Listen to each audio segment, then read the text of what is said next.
cozy! I'm Anna, and this is What a Ghoul Wants. I am your ghoul, and what I want is to talk about Urban Legend's Final Cut. Most of you may know this is the sequel to Urban Legend, which came out in 1998. Urban Legend's Final Cut was released in 2000. It's directed by John Ottman and stars Jennifer Morrison, Matthew Davis, Hart Bochner, Loretta Devine, Joey Lawrence, and Eva Mendes. I know I have to start out this video by saying that a lot of early 2000s horror movies catch a lot of flack because a lot of them are just not very good. And this being the sequel to a post-Scream slasher, which was also not very good, doesn't seem to bode well on paper. But actually, I really enjoyed this movie. Granted, I went in it with not very high expectations, if any expectations at all. I had seen the original and was not very impressed by it. I thought it was fine. I thought the ending was not good, so I was like, well, the sequel can't be much worse, right? And actually, I think I prefer it to the original.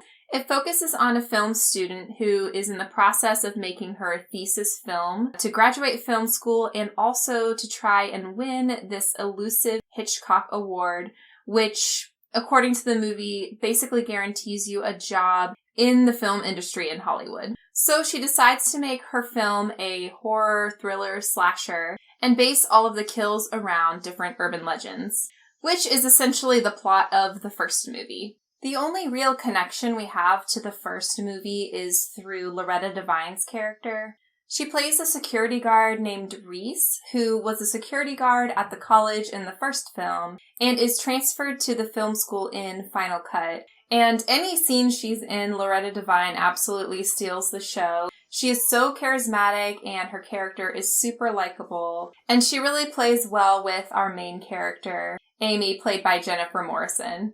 There is also a silly little cameo from a character from the first movie at the very end of Final Cut. It's pretty cheesy, but it was done in a pretty fun way, so I kind of enjoyed it. There are a lot of little references to the first movie, but I wouldn't say that it's necessary to watch that before you watch the sequel. You aren't really missing much besides a few goofy little references.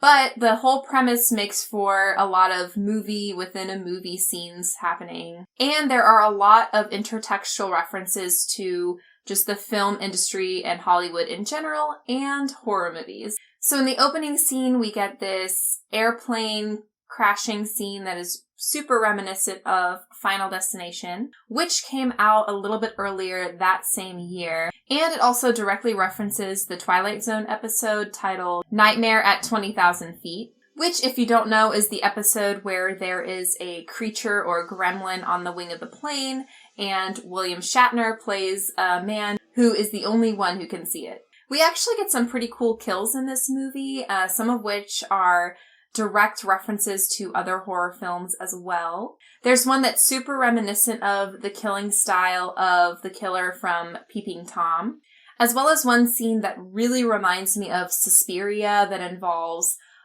crashing through a window and barbed wire. Plus one that is super similar to the scene in Black Christmas where the girl gets wrapped up in the plastic garment bags, as well as kind of a scary carnival-esque ride that reminded me a lot of the ride in the Funhouse.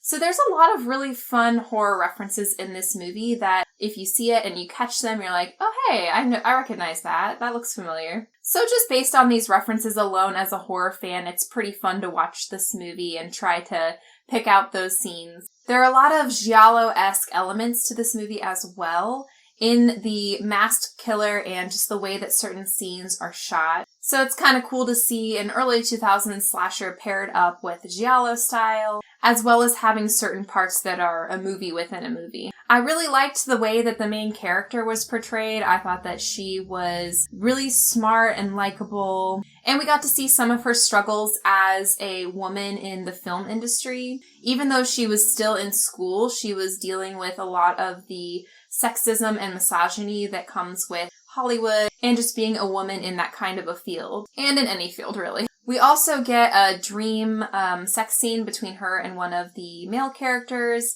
and In an early 2000s movie, you never know how this is going to play, but it was done actually pretty tastefully. It was basically shown from her perspective. We got a little bit of mild male nudity, and she was not objectified in that scene either. So I thought that was pretty well done, especially for an early 2000s movie. And of course, it being a post-Scream slasher, it has a lot of Scream influence in that there is a lot of meta humor, a lot of quippy references to other horror movies or filmmakers, actresses, things like that. She's no Jamie Lee Curtis, right? And having a strong female lead like Sydney. Not in my movie. Carry us through the movie and have her be our main focus. It honestly reminded me a lot of Scream 3 in that way, although I don't know if I will regret saying this or not, but I think I like it better than Scream 3. Plus, a lot of the side characters are really likable. I especially love the special effects duo, and they're played by Anthony Anderson and Michael Bacall. Michael McCall's character Dirk actually gives me very big Rory Culkin vibes from his character from Scream 4. Digital sucks, man. There are also a ton of red herrings in this movie, which I just find pretty fun, and some of them are so made to look obvious so that you know they couldn't be the killer because it's too obvious type of characters. So I think that the movie knew what it was doing in that way. And I won't spoil the killer for you. It wasn't super obvious, but it also wasn't not obvious either. But I'll just say I wasn't mad at it. There's also a secret twin reveal thing that happens. So just be on the lookout for that. I always think it's fun when movies do that. So yeah, overall, I would say I actually really liked this movie. Urban Legends Final Cut. I think that it was better than the original. I'm going to say it. I would definitely recommend throwing this movie on, maybe with a couple of friends, having some popcorn, maybe having some libations, and yeah, just be a fun Friday night watching this movie, laughing at the jokes, enjoying the characters. I did review this movie on my Letterboxd, and I gave it 4 stars, and I specifically said the 4 stars was for rewatchability because I can definitely see myself coming back to this when I want to have something fun on, where I can pick out the little things that I didn't notice before, maybe catch some of the jokes that I didn't notice before. So this film is just a fun early 2000s slasher that doesn't take itself too seriously, has some funny jokes, some good kills, and just overall is a pretty enjoyable watch. I honestly feel like it doesn't get talked about enough for what it is, so I'm here to tell you that I think you should watch it. Regardless of whether or not you've seen the first movie, it's a fun watch either way. It's streaming on Tubi right now in the US. It's free to watch with ads, which is awesome. So yeah, if you find yourself having some spare time in the evening or on a weekend, I definitely recommend throwing this on. I might even start a series, maybe you'll call it like Tubi Tuesdays or something, where I'll watch a movie on Tubi and review it and put that review up on Tuesdays. So let me know what you think about that. And let me know if there are any movies on Tubi right now that you think that I should cover. I've linked my Letterboxd down in the description if you'd like to check that out. There, I've also created a watch list for my series on Fangoria's 101 Best Horror Movies You've Never Seen.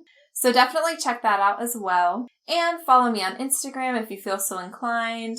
Like this video, maybe subscribe to the channel. I'd love to have you around to just talk about horror movies and have fun. Thanks so much for watching, as always. I really appreciate it, and I just really love being able to talk horror with you all. Have a great day, and we'll talk horror next time.